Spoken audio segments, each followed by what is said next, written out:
하나님 말씀 같이 보겠습니다. 하나님 말씀 창세기 12장 10절에서 20절까지입니다. 한 절씩 교독하겠습니다. 제가 먼저 읽겠습니다. 그 땅에 기근이 들었으므로 아브라함이 애굽에 거류하려고 그리로 내려갔으니 이는 그 땅에 기근이 심하였음이라.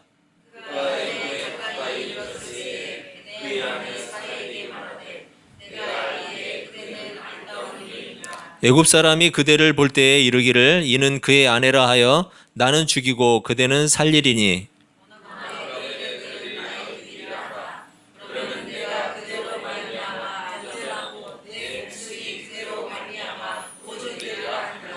아브라함이 애굽에 이르렀을 때에 애굽 사람들이 그 여인이 심히 아리따움을 보았고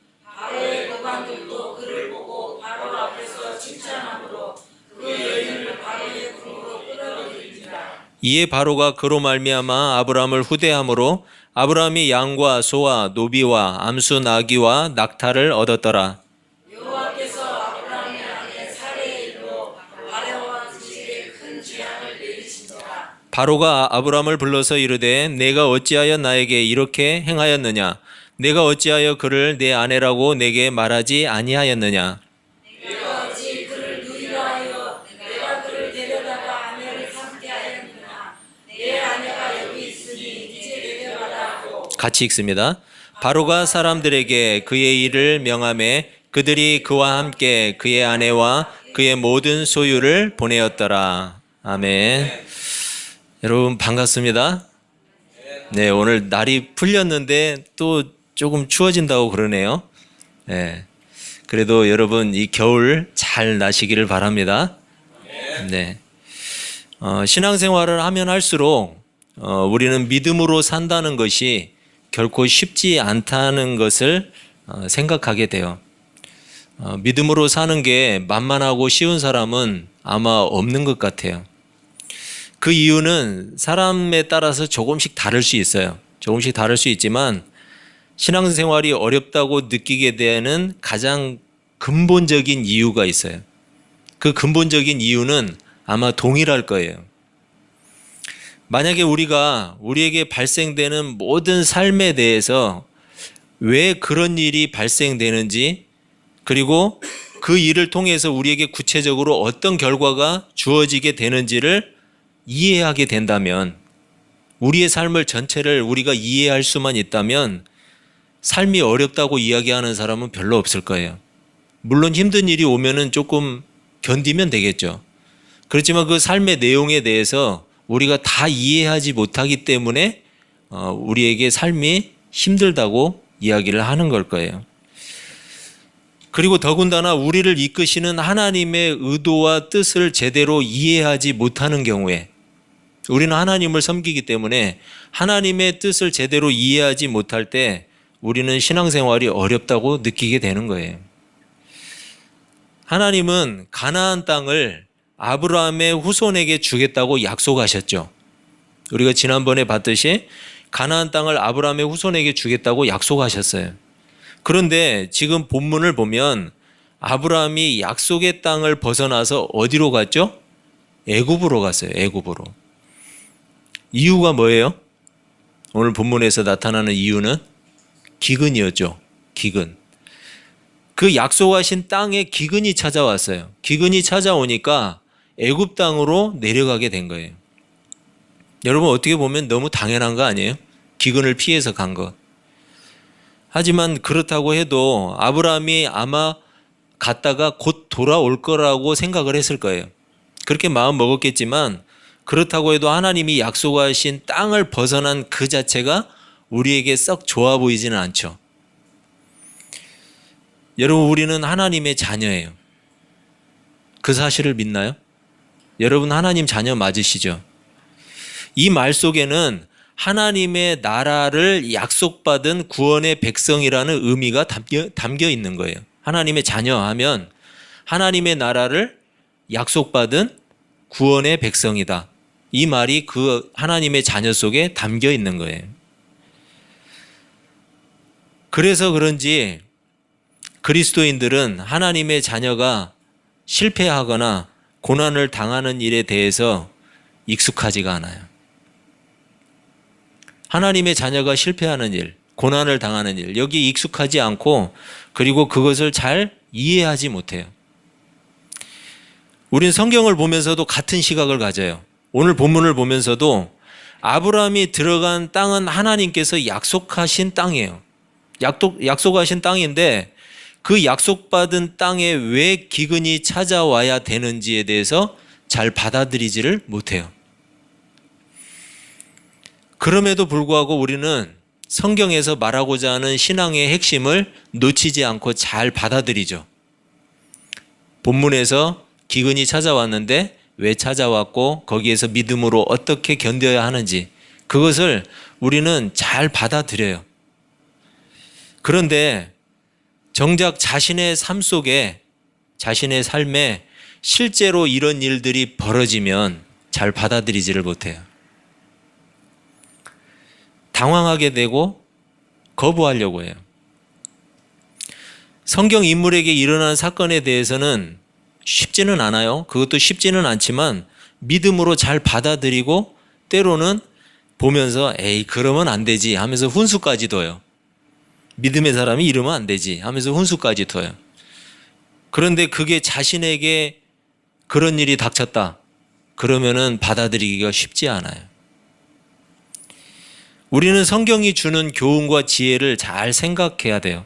성경에서 무엇을 교훈하고 있고 그리고 어떤 지혜를 우리에게 주시고자 하는지, 아브라함에게 왜 기근이 찾아왔는지를 생각해보고 아브라함이 어떤 결정을 했어야 하는지를 우리가 또 생각해 봐야 돼요. 그렇다면은 우리 삶에 찾아오는 고난에 대해서도 우리는 해답을 가질 수가 있어요. 하나님이 분명히 살아 계시죠. 가나안이 분명하게 아브라함에게 약속하신 땅이죠. 맞잖아요? 아브라함은 약속의 땅을 벗어나지 말았어야 돼요. 분명하죠? 왜? 하나님이 살아계시고 하나님이 그 땅을 약속하셨어요. 그런데 아브라함은 그 땅을 벗어났어요. 약속의 땅에서 하나님의 돌보심을 기다리고 의지해야 했던 거죠. 결국 본문에 나타난 하나님의 의도는 아브라함에게 지금 무엇을 하고 있냐면 테스트를 하고 있는 거예요. 아브라함을 테스트하고 있어요. 그리고 동시에 또 뭘 하고 있냐? 연단을 시키고 있어요. 만약 지금 이해하기 어려운 고난이나 어려움이 우리 삶 가운데 허용되어 있다면, 우리 삶 가운데 내가 이해할 수 없는 고난, 그리고 이해할 수 없는 어려움, 이게 허용되어 있다면 우리는 그것이 하나님의 테스트 또는 믿음의 연단일 수 있다는 사실을 반드시 기억해야 돼요. 여러분, 그걸 잊어버리면 안 돼요. 고난의 목적이 징계일 때도 있어요. 징계일 때도 분명히 있어요. 그렇지만 하나님의 징계는 우리를 죽이고 멸망시키는 징계가 아니에요. 하나님의 백성들에게 내리는 징계는 뭐죠? 우리를 건지시고자 함이에요. 거기에도 뭐가 있냐면 하나님이 내리는 징계 가운데는 깨닫게 하시고자 하는 거예요. 우리를 깨닫게 하는 거예요. 그리고 거기에서 돌이키고자 하는 거예요. 그러한 목적이기 때문에 결국 그리스도인들에게 찾아오는 모든 고난과 어려움은 언약의 백성을 최종 목적지까지 데려가고자 하시는 하나님의 섭리 안에서 해석돼야 되는 거예요. 그렇기 때문에 우리 삶 가운데 찾아오는 고난과 어려움이 있다면 그것도 마찬가지로 하나님이 나를 최종 목적지까지 이끌어 가시는데 필요한 내용이라는 거예요. 하나님이 그 가운데 섭리하신다는 거예요. 하나님이 진짜 살아 계신다면. 여러분, 이때 필요한 것이 바로 약속이에요. 이때 필요한 게 약속이에요. 붙들어야 되는 게. 그리고 이때 가져야 되는 게 믿음이라는 거예요. 우리는 언약의 백성을 절대 놓치지 않으시는 하나님을 끝까지 신뢰해야 되는 거예요. 당장은 삶의 자리가 바뀌지 않을지라도 자신의 자리에서 묵묵히 기다리는 일이에요. 하나님을 신뢰하기 때문에 기다릴 수 있는 것이 바로 믿음이에요. 그런데 아브라함은 기다리지 않고 인간적인 생각으로 애굽을 선택했어요. 여러분, 나중에 이 아브라함의 아들 이삭이 나오는데 이삭은 애굽으로 내려가지 않아요. 그건 나중에 보기로 하고, 애굽은 마르지 않는 강, 무슨 강이 있죠? 나일강이 있어요. 나일강 정말 수량이 풍부해요. 가보면 거기서 배를 타고 왔다 갔다 해도 정말 물이 많다라는 걸 느끼는데, 그 나일강이 있었기 때문에 기근을 피하기에 아주 좋은 땅이었어요. 하지만 아브라함의 선택은 좋은 선택은 아니었어요. 잘못된 선택은 또 다른 어려움을 낳게 돼요. 여러분, 이 땅에 들어가는데 자신의 아내를 누이라고 속여야 됐어요. 왜냐하면 애굽의 왕이나 귀족이 자신의 아내를 빼앗기 위해서 자신을 죽일 수도 있기 때문에 그래요. 실제로 우리는 안 봤지만 사례가 그만큼 예뻤던 모양이죠. 그렇게 나이가 들었는데도. 아내는 빼앗겨도 자신은 살겠다고 하는 비겁한 방법을 선택해요. 창세기 17장 19절은 이렇게 말씀해요. 하나님이 이르시되 아니라 내 아내 사라가 내게 아들을 낳으리니 너는 그 이름을 이삭이라 하라. 내가 그와 내 언약을 세우리니 그의 후손에게 영원한 언약이 되리라. 여러분, 이 말씀을 제가 왜 읽어드렸냐면, 한마디로 이야기해서 뭐예요? 아브라함은 하나님을 전혀 의식하지 않고 지금 결정을 내리고 있어요. 자기 아내예요. 그 아내를 통해서 하나님이 약속하신 자손들이 나올 거예요. 그런데 전혀 하나님을 의식하지 않아요. 너무 쉽게 결정을 내려버려요. 잘못된 판단은 이렇게 잘못된 길로 계속해서 갈 수밖에 없는 결과들을 낳게 돼요. 결국 아브라함이 우려한 대로 아내를 빼앗기게 되죠. 아내를 빼앗겨요. 자칫하면 하나님의 계획에 차질이 생길 수도 있는 상황이에요. 왜냐하면 사라를 통해서 아브라함의 자녀가 나와야 되는데 잘못하면 하나님의 계획에 치명타를 입을 수도 있잖아요. 바로가 아내를 삼아버리면. 하나님은 그걸 내버려 두지 않으시죠. 바로의 집에 재앙을 내리셨다고 이야기해요. 어떤 재앙이 있는지 구체적으로 이야기하진 않지만 바로가 깨닫게 되는 일이었겠죠. 그래서 그 일로 바로는 아브라함을 원망하기는 하지만 해치지는 못해요. 그리고 사례를 다시 아브라함에게 돌려보내요. 여러분, 우리는 이 대목에서 깨닫게 돼요. 흔히 우리는 아브라함을 뭐라고 칭해서 부르죠? 믿음의 조상이라고 하죠. 그런데 아브라함이 하나님과의 약속을 성취하기에 충분했기 때문에 이러한 호칭을 가지게 된 것이 아니라는 거예요. 하나님의 약속을 성취하기에 충분한 사람이 아니었어요, 아브라함은. 그런데도 여전히 믿음의 조상이라고 불리워지고 있죠. 온전하게 약속을 지키실 수 있는 분은 하나님 한 분 외에는 없어요. 그리고 아브라함으로 인해서 하나님의 계획이 위기를 맞게 되지만 하나님은 이 문제마저도 스스로 해결하세요. 하나님이 해결하세요. 비록 인간의 실수나 실패가 있었지만 하나님은 한 번 약속하신 뜻을 거두시거나 실패하는 법이 없다는 거예요. 오히려 인간들의 실수나 허물이 있을지라도 하나님은 그것을 통해서도 온전하게 선을 이루시는 분이에요. 그게 바로 하나님이에요. 그게 하나님의 경륜이에요. 창세기의 1차 독자를 한번 생각해 볼까요? 창세기의 1차 독자인 사람들, 지금 광야를 걷고 있는 이스라엘 백성들, 애굽 땅을 빠져나와서 광야길을 걷고 있는 이스라엘 백성들이 이것을 들었어요. 이것을 봤어요. 아브라함을 들었어요. 어떤 생각을 했을까요? 아브라함이 기근을 피해서 애굽으로 내려갔던 이야기 속에서 자신들이 애굽으로 들어가게 된 배경을 생각했을 거예요. 야곱의 가족, 나중에 아브라함의 후손으로 오는 그 야곱의 가족들, 이 사람들이 요셉까지 포함해서, 요셉의 가족까지 포함해서 총 70명이었어요. 애굽의 고센 땅에 머무르게 된 기근을 피해서 그 땅에 들어간 인원이 70명이었어요. 이들이 고센 땅으로 들어가서 그곳에 거주했는데 아브라함이 애굽 땅으로 들어간 동기도 똑같죠. 기근 때문에 들어갔어요.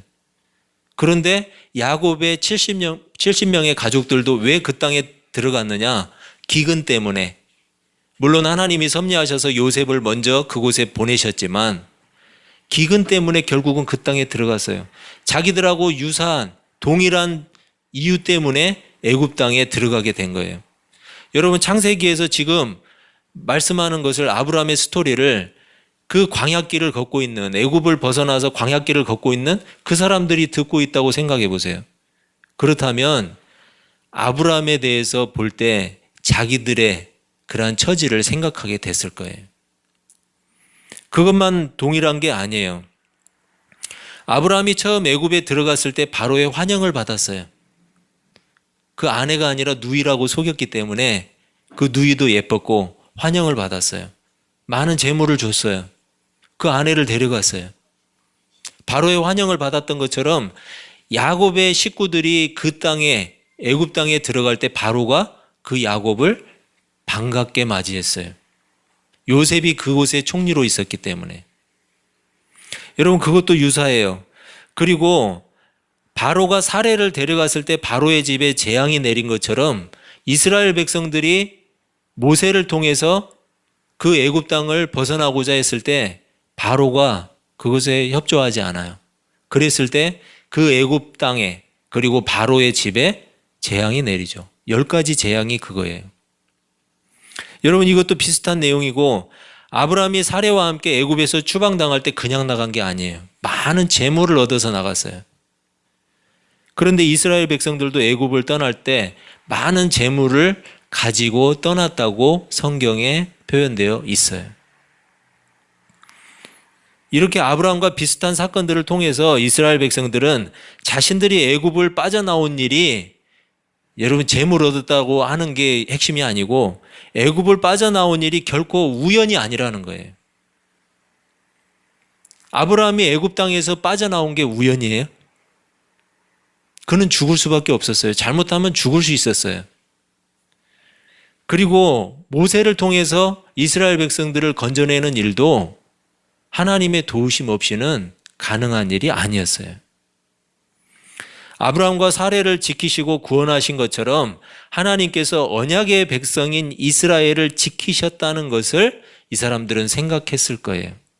아, 하나님의 은혜로, 하나님의 도우심으로, 하나님의 지키심으로 우리가 이 애굽에서 벗어날 수 있었구나. 아브라함의 스토리를 들으면서 그것을 생각했을 거라는 거예요. 그리고 그 하나님의 은혜로 지금 자신들이 출애굽을 통해서 구원을 받았고, 그리고 약속의 땅인 가나안으로 향하고 있다는 사실도 생각하게 됐을 거예요. 왜냐하면 그 땅은 다름 아닌 아브라함에게 약속하신 땅이기 때문에. 더 중요한 사실은 지금 이스라엘 백성들은 하나님께서 창세기 12장 2절, 창세기 12장 2절에서 말씀한 것처럼 내가 너로 큰 민족을 이루고 내게 복을 주어 내 이름을 창대하게 하리니 너는 복이 될지라. 여기에서 아브라함에게 약속하신 것처럼 이미 큰 민족을 이루고 있었어요. 애굽 땅을 벗어난 이스라엘 백성들은 그 인원이 몇 명이었는지 아세요? 70명이 들어갔는데 온전하게 걸어다닌, 출애굽기 12장 37절에 나오는 말씀인데 걸어서 나온 장정만 60만 명이었어요.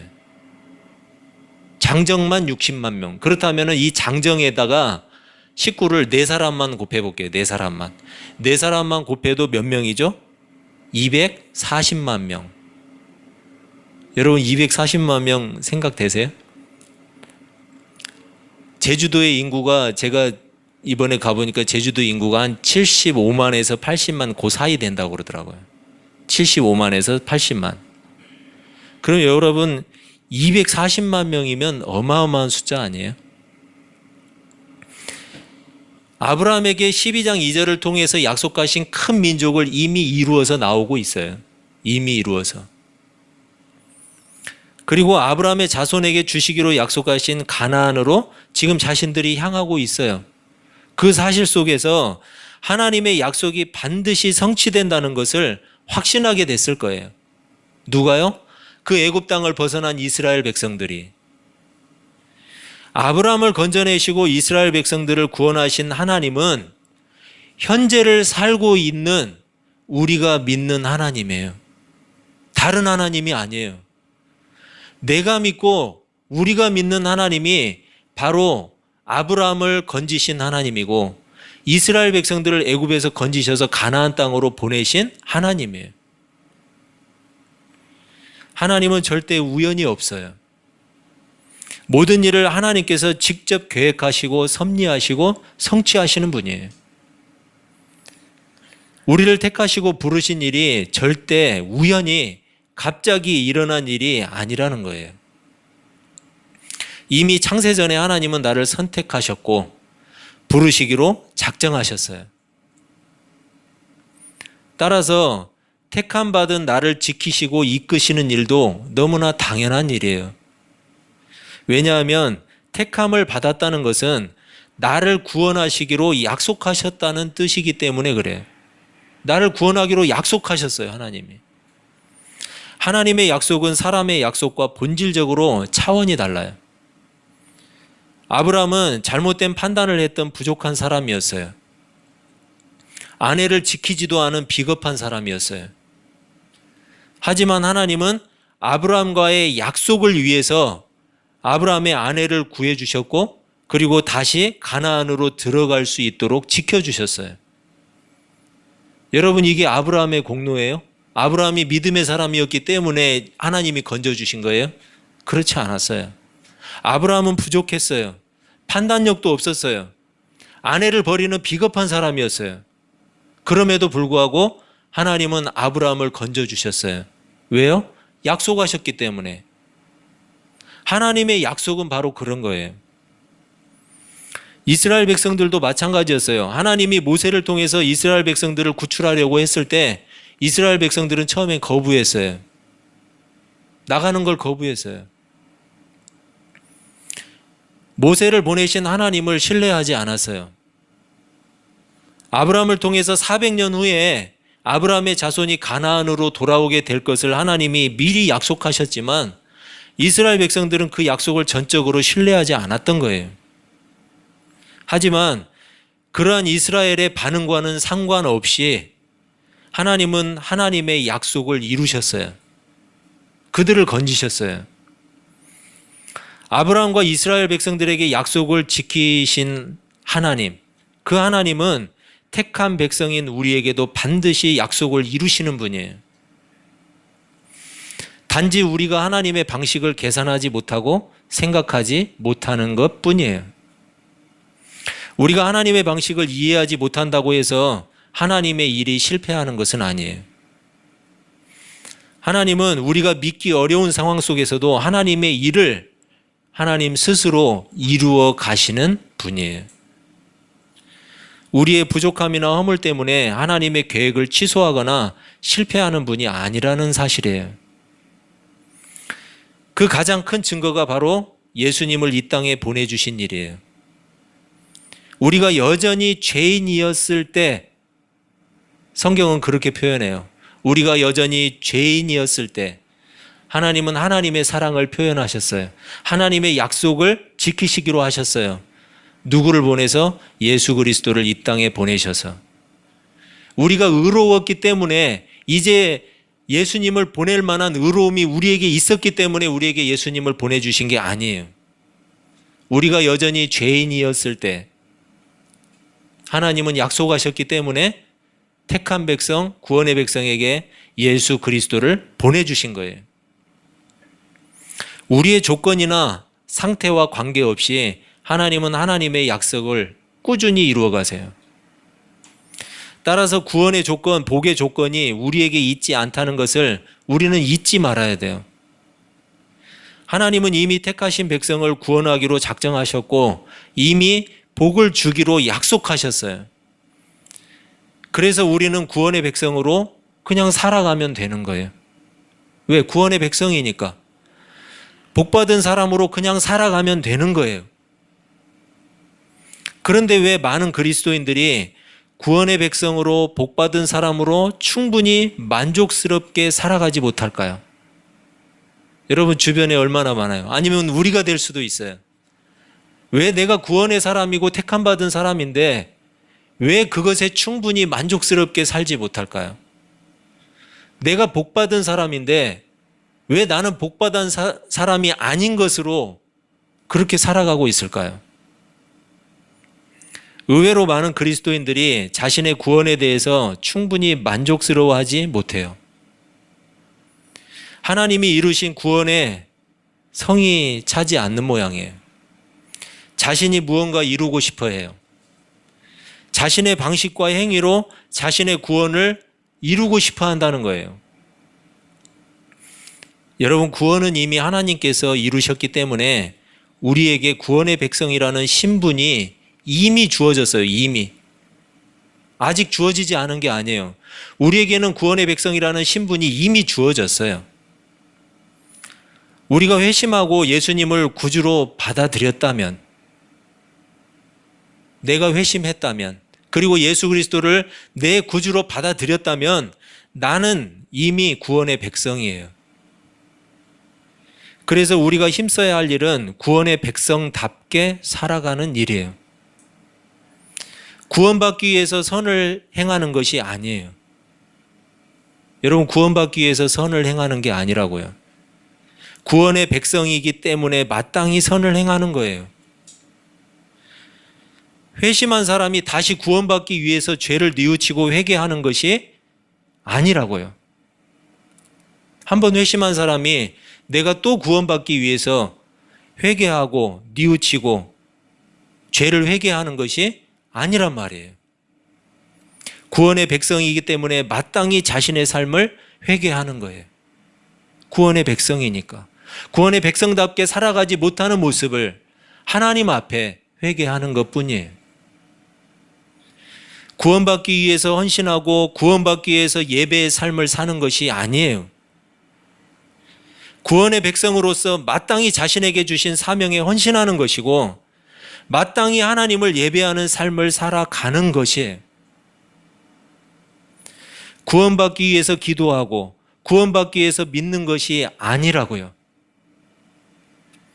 구원의 백성으로서 마땅히 하나님의 뜻을 구하기 위해서 기도하는 것이고 구원의 백성으로 살아가기 위해서 마땅히 하나님을 믿는 거예요.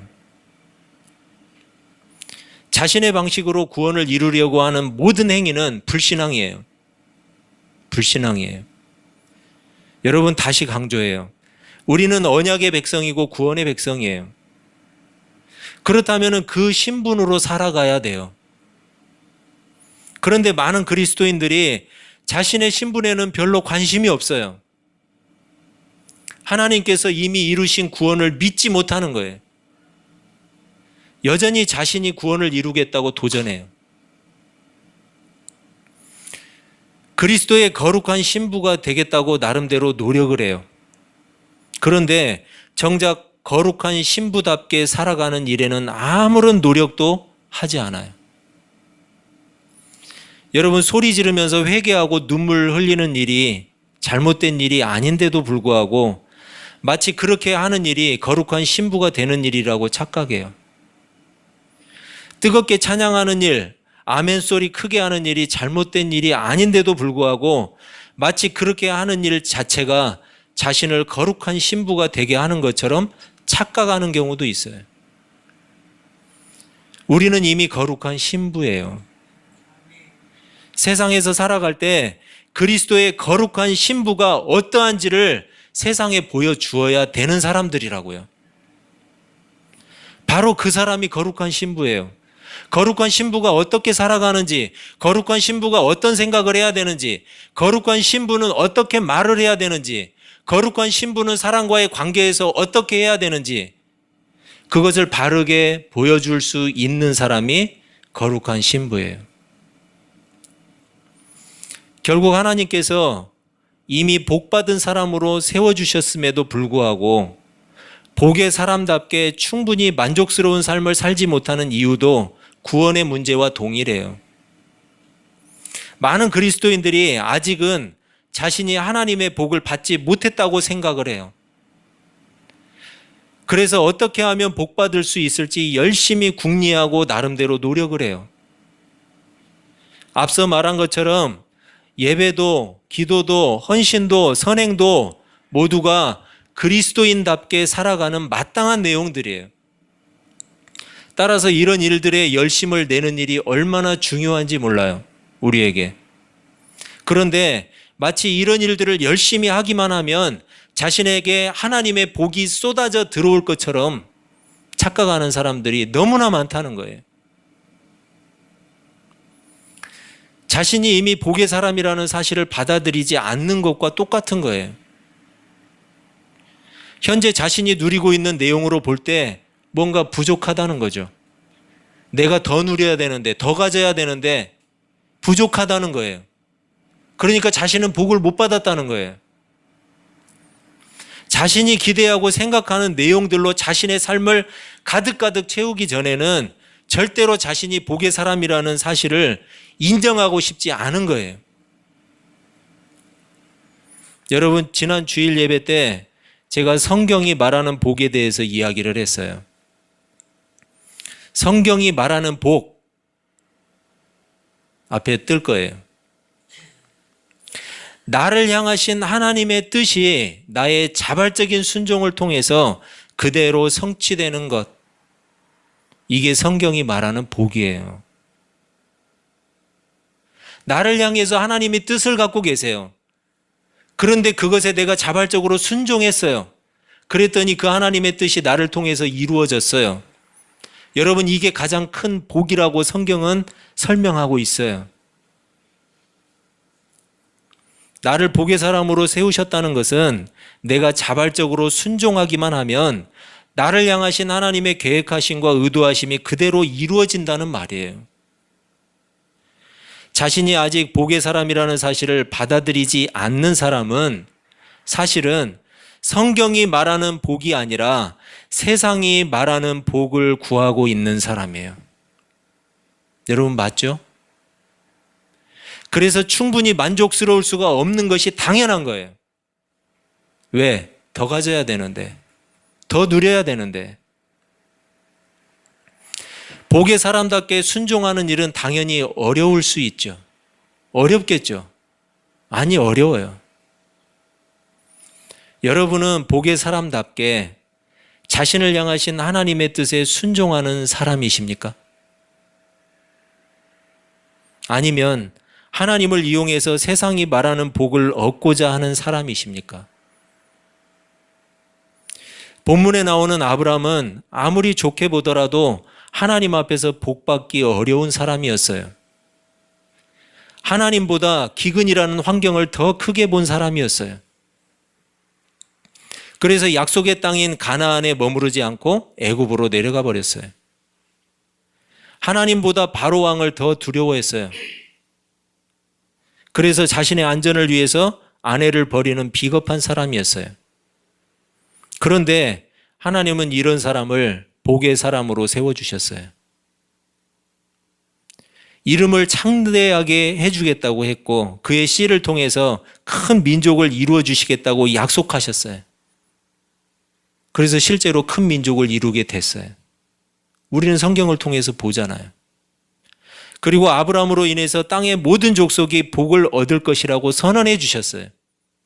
그 아브라함의 후손을 통해서 오게 된 예수 그리스도를 통해서 이 땅에 있는 모든 사람에게 복이 임했어요. 그 예수 그리스도를 구주로 믿는 모든 사람이 이미 복의 사람으로 선언되었고 세워졌어요. 하나님은 그 약속을 지키기 위해서 아브라함을 보호하셨어요. 이끌어 주셨어요. 하나님의 약속 때문에. 본문이 아브라함을 통해서 우리에게 하고 싶은 말은 무엇이겠습니까? 우리가 구원의 사람인 것도 복의 사람인 것도 거룩한 신부인 것도 결국 우리의 자격이나 조건에 의한 것이 아니라는 사실이에요. 따라서 우리가 노력을 기울여야 하는 것은 구원이나 복을 이루는 일이 아니에요. 우리가 구원을 이루어요? 우리의 일이 아니에요. 우리가 복을 얻을 수 있어요?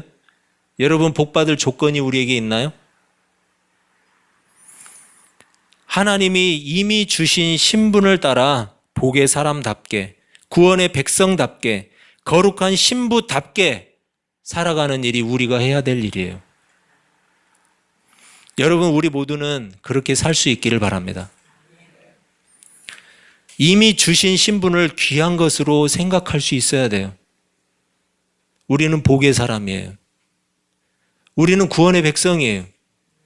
그 주신 신분을 귀한 것으로 여기지 않는다면 내가 그리스도인이 되고자 하는 길을 포기하는 것과 같아요. 여러분, 이미 주신 그 신분을 정말 귀한 것으로 생각하고 하나님의 마음을 더 많이 즐겁게 해드릴 수 있는 그러한 아둘람 사람들이 되시기를 주의 이름으로 축복합니다. 기도하겠습니다.